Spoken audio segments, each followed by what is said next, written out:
Very simple. You stop them and you frisk them. President Trump plans to sign an executive order that will reverse an Obama-era policy which currently restricts local police from getting military-style guns and equipment. Hands up, don't shoot! Hands up! Go! Go! Go!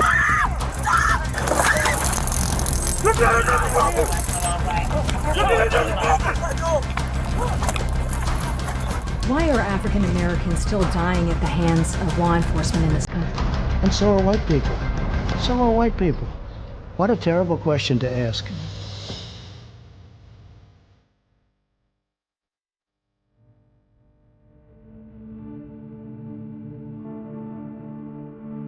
Wages too high. We have to leave it the way it is. I worked at fast food for over 30 years, and I had to support my kids off of that money. Minimum wage is still $7.25.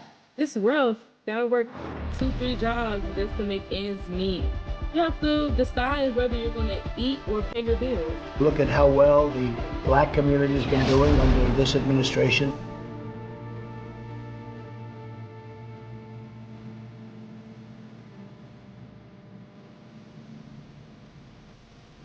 Efforts to save small business from the impacts of the pandemic have largely missed black-owned companies. I applied for the PPP. We didn't get any help. The big companies, they didn't have to wait. They got their money. They started spending it immediately. People like me were still waiting. Great for small businesses, great for the workers.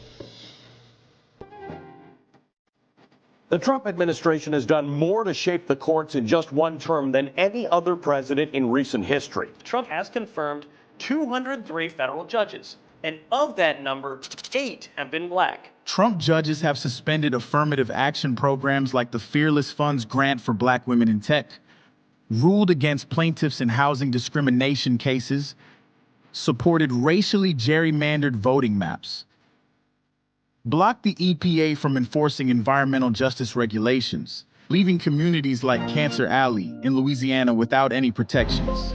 Cancer Alley, the stakeholders are 92% black. As black people, we're suffering the brunt of all the ill effects of this petrochemical industry.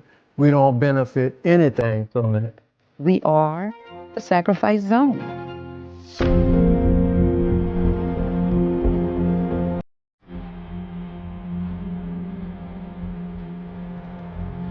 Guard the vote. You should go into Detroit, Philadelphia, Atlanta, and you should go into some of these places, and we got to watch those votes. Donald Trump said there was rampant fraud. He didn't say it was happening everywhere. He said it's happening in Detroit, Philadelphia, Milwaukee, Fulton County, Georgia, Maricopa County, Arizona, Harris County, Texas, large urban centers with large populations of color. The thing that rhetoric is being used to justify are racially discriminatory voting policies, policies that make it harder for voters of color to vote.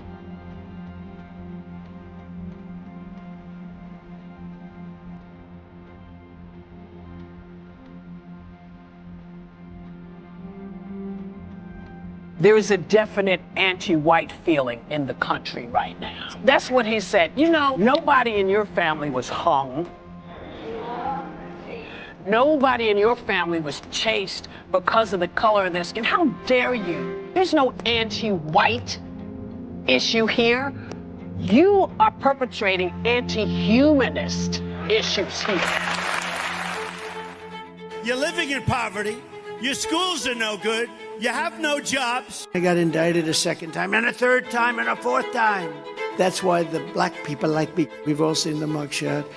And you know who embraced it more than anybody else? The black population. I'm being indicted for you, the black population. Kamala, they always say Kamala. And all of a sudden, she made a turn, and she became a black. Would you rather have the black president or the white president? I think they want the white guy. Look at my African American over here. Look at him.